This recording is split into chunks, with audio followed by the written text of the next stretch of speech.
bem-vindos a mais uma entrevista aqui diretamente da CCXP 2018. Estou ao lado de Peter Milligan, grande autor de quadrinhos.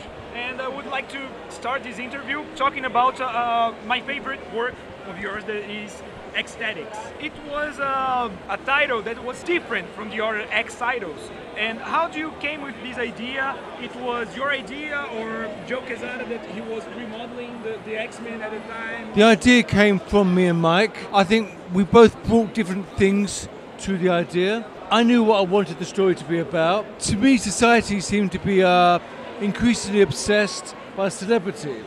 And what interested me about celebrities is that a lot of them had no talent other than being a celebrity. And so I thought it would be useful and interesting to use these superheroes who aren't very good superheroes.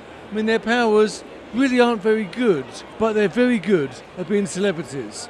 So I thought it would be a really interesting way of exploring the whole celebrity scene through a comic book prism. I think what I bring to the party is a bit of heaviness.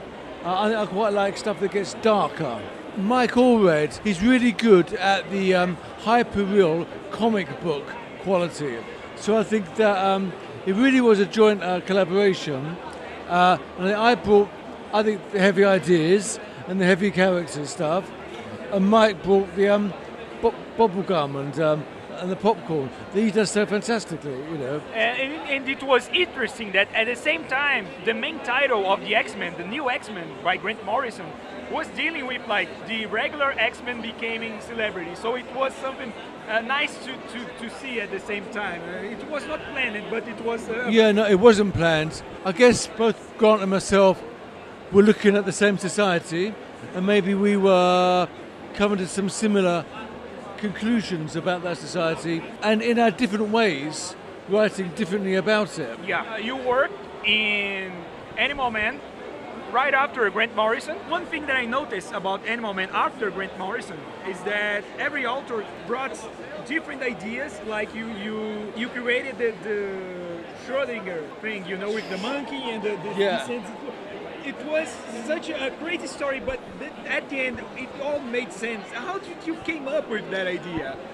I don't know. No. Well, you know, I guess what I tried to do is take Animal Man back to basics a bit, but as well as taking it back to basics, I wanted to, again, use that title as a way of exploring some things, like in modern physics, that intrigued me. And it seems to be, that's what's great about comic books. You can use them to explore all of these different things, and it's almost unique in that ability. Your most known works are like Vertigo and things like X-táticos, that is an X title, but it's not a regular comic book. How is for you like to work on something like Shade or Animal Man, and also work like on Spider-Man or Elektra? Is the difference between the mainstream? I mean, there is a difference, but I think that X-táticos, because I created it, and even though it was ostensibly an X book, it's kind of not really an X book. That meant we could do what we liked with it. That is why in episode 1 of X-táticos, X-Force, yeah. X-Force. Well, yeah, I mean, that was because I took over X-Force, but I didn't like the characters, and I didn't want to have to deal with those characters. I just wanted to use it as an arena with which to explore these things that interested me.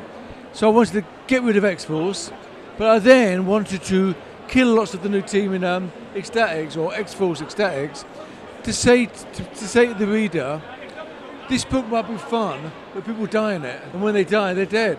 Mr. Milligan, thank you for talking to us. It was such an honor to interview you. I hope you enjoy your stay in Brazil.